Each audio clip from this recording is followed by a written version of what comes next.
Our second math page today is our math boxes, page 223, and certainly parts of this, most of it should seem like a review to you, which is why we do the math boxes.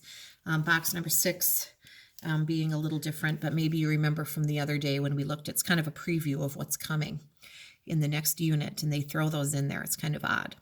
All right, let's go to box number 1. We're drawing a shape with a perimeter of 20 centimeters. Now, before I start drawing, what I like to do, this is me. If I know that around the outside of my shape, I need it to add up to 20, right? Because perimeter goes around the outside.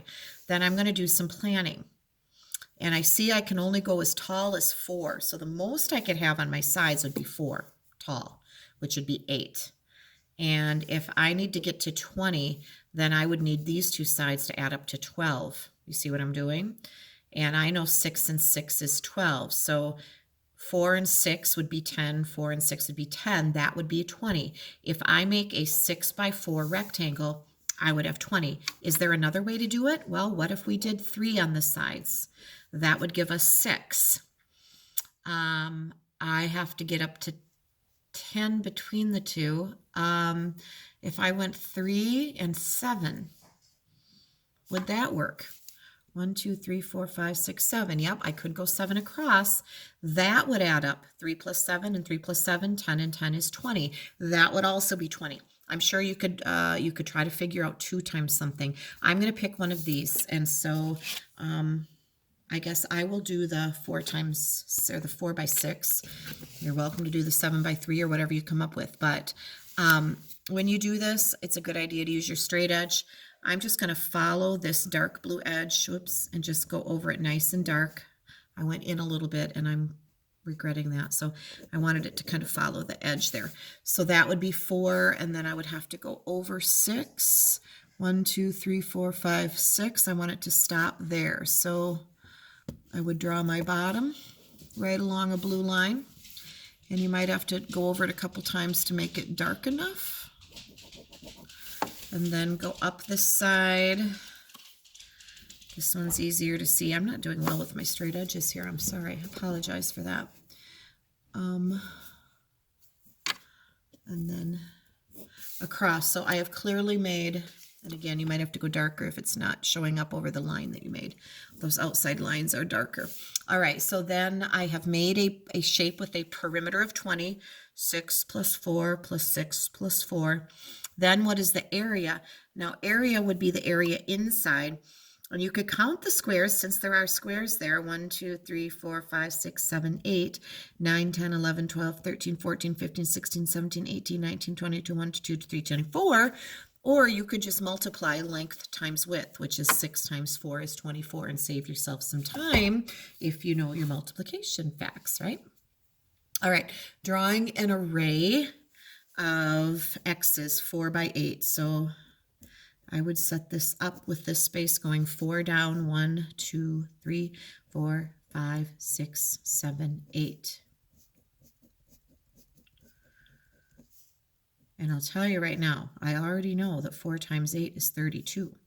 So making this array is fine because it told me to. But I know that there are 32, and I wouldn't have had to draw the array to figure that out because I know that 8 times 4, or 4 times 8, is 32. Okay. We're not using partial products. We're using old-fashioned traditional math. 4 times 6 is 24. Carry the 2. 4 times 9, 36, plus 2 would be 38. 4 times 2 is 8, plus 3 is 11. 1,184. 7 times 3 is 21. 7 times 8 is 56, 57, 58. Carry the 5. 7 times 1 is 7, plus 5 would be 12. 1,281 gets us there. Ooh, we get to put parentheses in.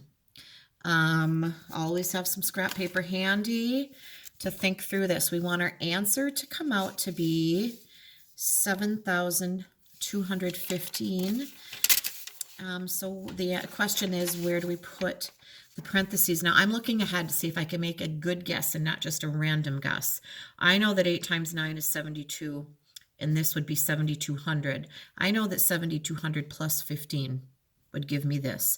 So I can tell you that I can look ahead and do this. Now, I'm just going to show you this on paper. Because we have numbers that end with zeros, our fact extensions, 8 times 9 is 72. Put our 2 zeros there, that's 7,200. All right, and then if I go back and add the 1,500, it would be 7,215. It would have been a different answer if I'd gone over here and put parentheses around 15 plus 80. Now, in this one, we want to get, something has to be 6,400. And if I multiply 6 times 800 and then go 14 times, take away that is not going to work. So if we go 14 minus 6, that is 8. And 8 times 800 would be 8 times 8 is 64 in my 2 zeros. So you, because you know what you're doing now, can probably look ahead and figure that out without randomly guessing. And you can make a smart decision and put them in the right place the first time. Always go through and check it. Make sure that it makes sense. All right. We want to come up with 4,800. I know that 6 times 8 is 48. And I know that if I put 79 plus 1 and make 80, now I've got 60 times 80. And look at that. 6 times 8 is 48. Put the 2 zeros on there. So that actually, this one was not as bad as it might have looked at first because of those fact extensions that we know. It's always good to use what we know, right? What part of this pizza has been eaten? Well, let's look at this. So we had a pizza, 1, 2, 3, 4, 5, 6 slices left. It looks to me like somebody ate 2 slices. How many slices were there altogether then? Because I think we're looking for a fraction. We could say 2 slices, but I believe we're looking for a fraction, and that would have been 2/8. And another name for 2/8 would be 1/4. If you had gotten that far, you'd go, oh, well, 2/8 would be the same as eating a fourth. If everybody got 2 slices, 1/4, 2/4, 3/4, 4/4. What part is left? Well, 6/8 is left. And that is the same as 3/4 of the pizza.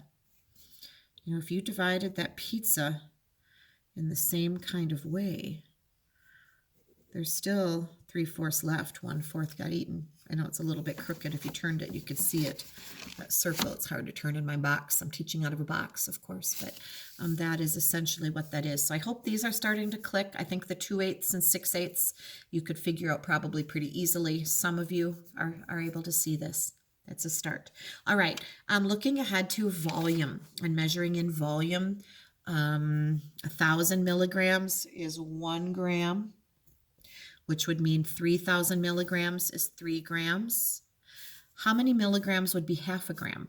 Well, if it takes 1,000 to make 1, it seems to me that 500 milligrams would be half a gram. 1,000 grams equals 1 kilogram. So 6,000 grams equals 6 kilograms. This is going to come, hopefully before we're done, so that we can spend some time talking about real objects to give you an idea of what a gram looks like, since that's not a word that we use in everyday language here in the United States, at least not in our world. So I hope that helped.